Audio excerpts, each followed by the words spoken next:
Calcutta high court में एक मां और बाप अपनी बेटी की हत्या और रेप के लिए एक याचिका दायर करते हैं।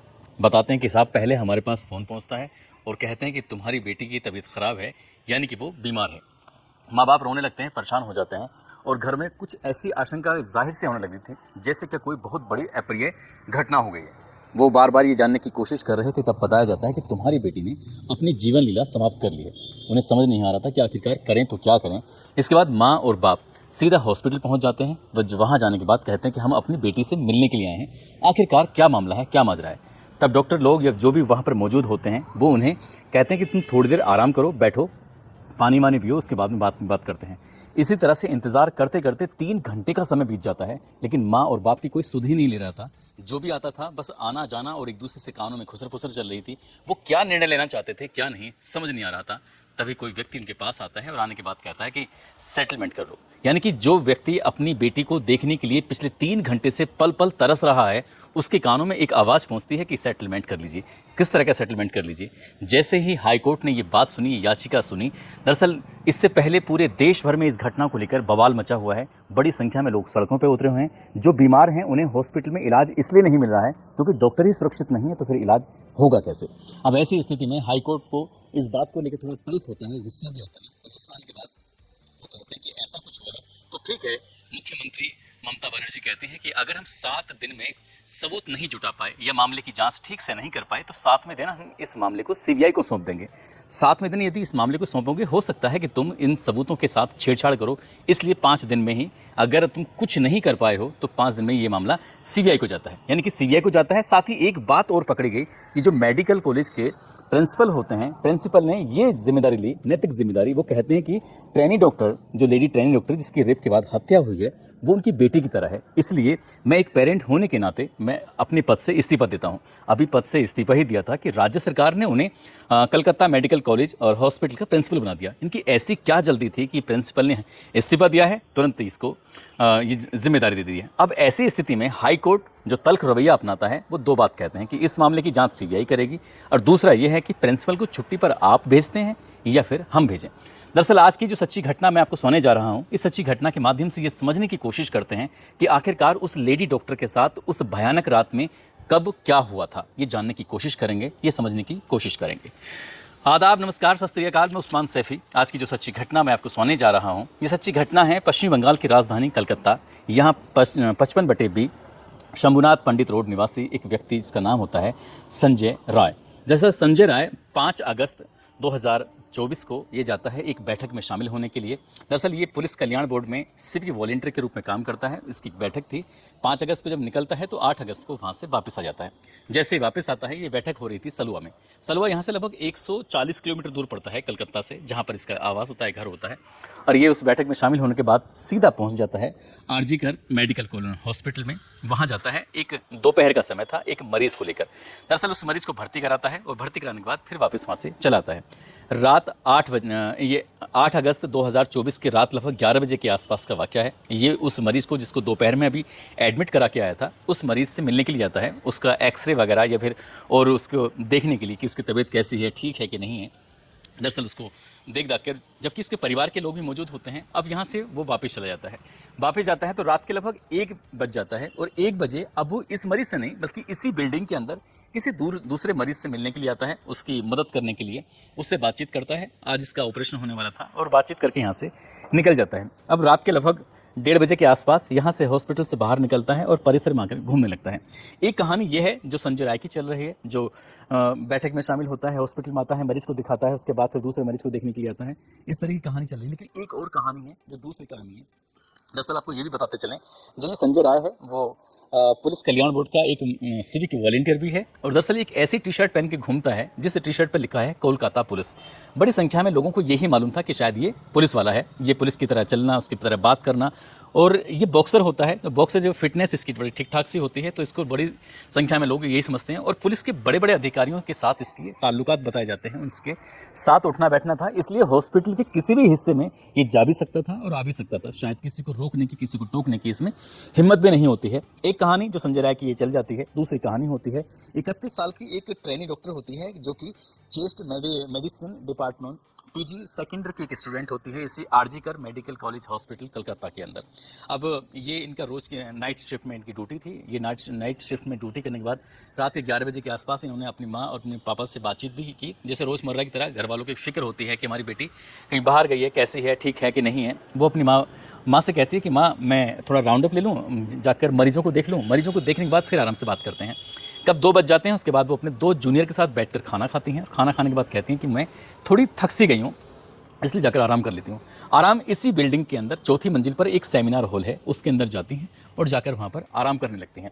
अब ये जाकर अपने लगभग बताया जाता है कि 2 से 3 बजे के बीच का ये वाक़या है, जब जाती हैं उसके अंदर और जाकर आराम करने लगती हैं। उधर जो संजय राव होता है, संजय राव लगभग रात के 3 बजे के आसपास इसी चेस्ट मेडिसिन बिल्डिंग के अंदर प्रवेश करता है। वहाँ जाने के कुछ देर इधर उधर घूमता है और कुछ देर घूमने के बाद सीधा इसके जो सेमिनार हॉल है उसी सेमिनार हॉल के अंदर जाता हुआ सीसीटीवी कैमरे में कैद हो जाता है। अब ये अंदर तो चला जाता है, लगभग 40 से 45 मिनट के आसपास अंदर रहता है। उसके बाद ये 4:37 पर जो 8 और 9 अगस्त 2024 की रात होती है, यानी कि अब सुबह हो चुकी है, 4:37 के आसपास यहाँ से निकल जाता है, जो कि निकलता हुआ सीसीटीवी कैमरे में कैद हो जाता है। अब तक यहाँ तक बिल्कुल शांति थी, किसी को कोई खबर नहीं, कुछ नहीं पता कि आखिरकार हुआ क्या है। लेकिन जैसे ही दिन निकलता है, सुबह के 6 बजते हैं, तो एक कर्मचारी जो कि सेमिनार हॉल के अंदर जाता है और जाकर देखता है, तो देखते ही उसकी आंखें खुली की खुली रह जाती हैं। दरअसल एक लाश पड़ी हुई है जो कि खून से बहुत बुरी तरह से लथपथ है। जैसे ही उसने लाश को देखा, उसे देखने के बाद चीखने लगता है और चीखता चिल्लाता हुआ उस सेमिनार हॉल से बाहर निकलता है। उसकी चीखों को सुनने के बाद आसपास जो काम कर रहे थे वो भी देखते हैं और उनकी आंखें भी खुली की खुली रह जाती हैं। अब शुरुआत में ये समझ नहीं पा रहे थे कि आखिरकार मामला क्या है, आखिरकार हुआ क्या है। तो इसी बीच में जो डॉक्टरों की टीम भी पहुंच जाती है, जो अधिकारी होते हैं वो भी पहुंच जाते हैं, देखते हैं। तो इस मामले को कहीं ना कहीं शुरुआत में कि मेडिकल कॉलेज की कहीं इमेज ना खराब हो जाए, इसे दबाने की कोशिश की जा रही थी। और इसीलिए उन्होंने शायद जो लड़की के यानी कि लेडी डॉक्टर के माता और पिता होते हैं, उनके पास जो सूचना पहुंची थी, तो पहले बताया गया तुम्हारी बेटी बीमार है, उसके बाद बताया गया कि उसने अपनी ज़िंदगी को खुद खत्म कर लिया है, समाप्त कर लिया है, और तीसरी बार उसको बताया गया कि आप एक काम करिए, हॉस्पिटल आ जाइए। और 3 घंटे तक उन्हें अपनी बेटी का चेहरा देखने के लिए इंतजार करना पड़ता है। और जब उन्होंने अपनी बेटी को पहली बार देखा था तो बेटी की स्थिति अर्धनग्न अवस्था में थी, नीचे के हिस्से में कोई कपड़ा ही नहीं था, और जिस रूप में बेटी पड़ी हुई थी उसे देखकर किसी की भी आंख कोई भी सिहर जाएगा, परेशान हो जाएगा, सोचने पर मजबूर हो जाएगा। जब माँ बाप ने पहले से ही थोड़ा डरे सहमे थे, रो तो रहे थे, लेकिन अपनी बेटी की उस हालत को देखने के बाद उन पर रहा नहीं जाता। फिर इस जो लाश होती है उसको कब्जे में लेकर पोस्टमार्टम के लिए भेजा जाता है हॉस्पिटल में। अब जब पोस्टमार्टम होता है, उसकी रिपोर्ट जाती है, तो पता चलता है कि प्राइवेट पार्ट से ब्लड बह रहा है, आंखों से खून बह रहा है, मुंह से भी खून निकल रहा है।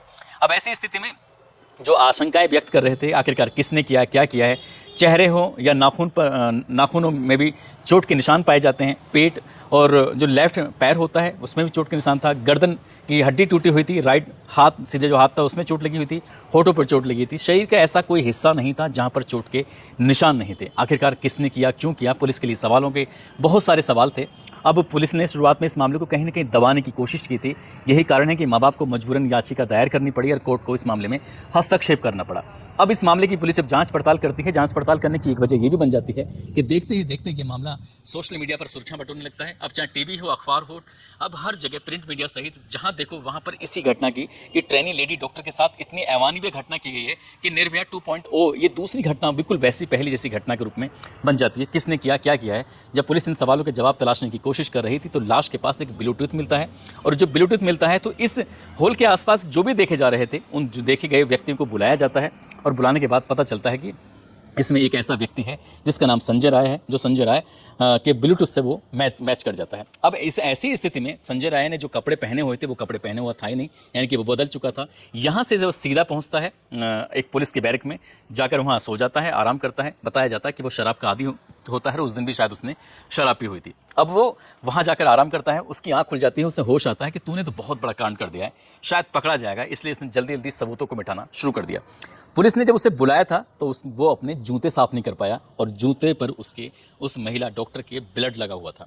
अब जब आशंकाएं व्यक्त की जा रही हैं कि आखिरकार इस 40 से 45 मिनट के अंतराल में हुआ क्या है, तभी ये इस तरह से कुछ कल्पना की जाती हैं कि जैसे प्राइवेट पार्ट से, तो क्योंकि उसे ब्लू फिल्म यानी कि पॉर्न साइट देखने की अब बुरी आदत थी उसकी, मोबाइल में भी और वैसे भी वो अलग अलग वक्त में देखा करता था, लेकिन पोर्न साइट में भी उन साइडों को देखा करता था, उन पोर्न को देखा करता था जिसमें बेवत्स तरीके से किसी महिला के साथ कोई गंदा और घिनौना कृत्य किया जाता है। ठीक उसने वैसा ही घिनौना और गंदा कृत्य किया जिसकी वजह से उस लेडी डॉक्टर के प्राइवेट पार्ट से ब्लड बह रहा था, खून बह रहा था, साथ ही उसकी आंखों में और मुंह से खून आने की जो वजह बताई जाती है। जब इस महिला डॉक्टर ने विरोध करने की कोशिश की तब उसका जो चेहरा था, उसका जो सर था, उसने बहुत तेज दीवार में मारा।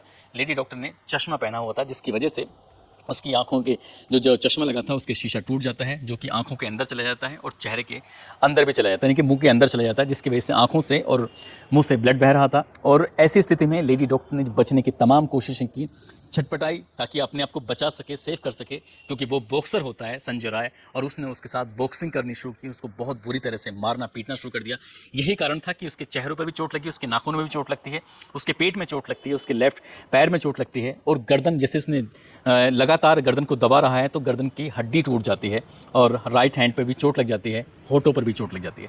क्योंकि ये एक रिपोर्ट ये भी चल रही है कि डॉक्टर की मौत हो जाती है। डॉक्टर की मौत होने के बाद उसने फिर से उसके साथ बलात्कार किया था, यानी कि अब वो विरोध करने की स्थिति में नहीं थी। और जब वो अपने मन को संतुष्ट कर लेता है, जब उसके यहाँ से बात चला जाता है, हालांकि शायद उसने सोचा होगा कि शायद वो कभी पकड़ा नहीं जाएगा, लेकिन उसके कानों से निकला हुआ वो ब्लूटूथ, साथ ही उसके जूते पर लगा हुआ वो खून, वो उसे वहाँ तक पहुँचाने में अहम भूमिका निभा सकता है। उसने कभी सोचा नहीं था। जब पुलिस ने इस व्यक्ति के बारे में जांच करने की, पड़ताल करने की कोशिश की, तो पता चलता है कि उसने 4 शादियाँ की हुई थी। पहली शादी करता है, छोड़ के चली जाती है, दूसरी शादी करता है, छोड़ के चली जाती है, तीसरी शादी में भी बीवी छोड़ के चली जाती है, एक बीवी की इसकी मौत हो जाती है किसी बीमारी के चलते। अब वो बीमारी क्या थी उसके बारे में तो पता नहीं, लेकिन ये बताया जाता है कि जिस तरह से पोर्न साइट देखा करता था, गंदी फिल्में देखा करता था, गंदी फिल्में देखने के बाद अपनी बीवियों के साथ भी वो ऐसी ही हरकत करता था, इसलिए वो वहाँ से चली जाती हैं। और जब आसपास के लोगों से ये जानने की कोशिश की जाती है तो बताते हैं कि इसके घर से चीखने चिल्लाने की आवाज़ें भी आती थी, यानी कि अपनी पत्नी के साथ इस तरह से मारपीट भी किया करता था। और शायद इसीलिए इसकी बहन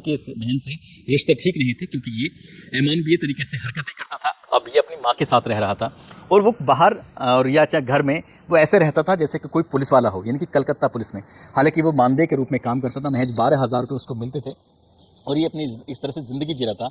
और ये हॉस्पिटल में आना जाना, ये भी जानकारी मिल रही है कि मरीजों को सिर्फ इसलिए हॉस्पिटल में भर्ती कराया करता था जिससे क्या उनसे पैसे मिल सकें, क्योंकि किसी भी मेडिकल कॉलेज में मरीजों को आसानी से भर्ती नहीं होते हैं, क्योंकि वहाँ पर मरीजों की संख्या बहुत ज़्यादा हो जाती है और सुविधाएँ ज़्यादा होने की वजह से हर कोई ये चाहता है कि उसको यहाँ पर इलाज हो सके। ऐसी स्थिति में ये शायद दलाल का काम भी करता था और वहाँ पर ये पैसे भी कमाया करता था। लेकिन जिस तरह की शुरुआत में पुलिस की इस मामले को लेकर भूमिका रहती है, क्योंकि इसके बड़े अधिकारियों के संपर्क रहते हैं और परिवार के लोगों से ये कहा जाता है कि सेटलमेंट कर लीजिए। अब वो किस तरह से सेटल करना चाह रहे थे ये समझ में नहीं आता।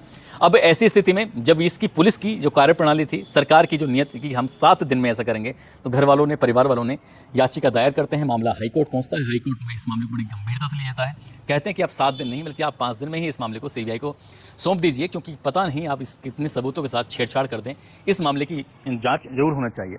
अब पुलिस पर हाई कोर्ट को भरोसा नहीं है, परिवार को भरोसा नहीं है और कहीं ना कहीं पूरे देश को भी भरोसा नहीं है। लेकिन बात अगर हम सीबीआई की करें तो सीबीआई ने पहले बहुत सारे मामलों में जांच पड़ताल की है। अगर हम एक फिल्म के हीरो रहे हैं सुशांत सिंह राजपूत, उनके मामले की अगर जांच करें तो उनका मामला शायद आज तक लटका हुआ है। ऐसे न जाने कितने मामले हैं, सीबीआई को जाँच तो जीत दी जाती है, सीबीआई पे बहुत मोटे तौर पर पैसे खर्च तो किए जाते हैं, लेकिन किसी भी मामले का इतनी जल्दी आसानी से रिजल्ट निकलता नहीं है। अभी मामला चल रहा है, पता नहीं पुलिस इस मामले की बढ़िया से जांच करके सही करती कि नहीं करती, क्या सीबीआई मामले की जांच करेगी या नहीं करेगी, क्या ये मामला ये ठंडे बस्ते में पड़ जाएगा, इसका भविष्य क्या होगा, क्या पुलिस पर भरोसा करें या सीबीआई पे भरोसा करें, समझ नहीं आता। या फिर साथ काम करने वालों पर भरोसा करें, जो व्यक्ति रोज हॉस्पिटल आता था उस पर भरोसा करें कि ना करें, किस पर भरोसा करें, ये समझ में नहीं आता। महिलाएं ना घर में सुरक्षित हैं, ना बाहर काम करने जाती हैं वहाँ सुरक्षित हैं, जहाँ देखो वहाँ उन पर गिद्धों की जैसी नज़रें बनी रहती हैं। लेकिन महिलाओं की अपनी जिम्मेदारी बनती है कि उन्हें ये लड़ाई खुद ही लड़नी पड़ेगी, उन्हें ये लड़ाई खुद ही जीतनी पड़ेगी। जहाँ जाती हैं चारों तरफ वो अपने आप को सुरक्षित महसूस तभी कर सकती हैं जब वो इस तरह से सचेत रहें, सतर्क रहें। और शायद इसलिए भी हम इन घटनाओं को आप तक लेके आते हैं, ताकि आप इन घटनाओं से सबक लेकर सचेत रहें, सुरक्षित रहें, और ताकि कभी किसी लड़की के साथ, कभी किसी महिला के साथ कोई ऐसी घटना नहीं हो। दोस्तों, इस पूरे घटनाक्रम को सुनाने का उद्देश्य है कि किसी को परेशान करना नहीं है, किसी का दिल दुखाना नहीं है, बल्कि आपको जागरूक करना है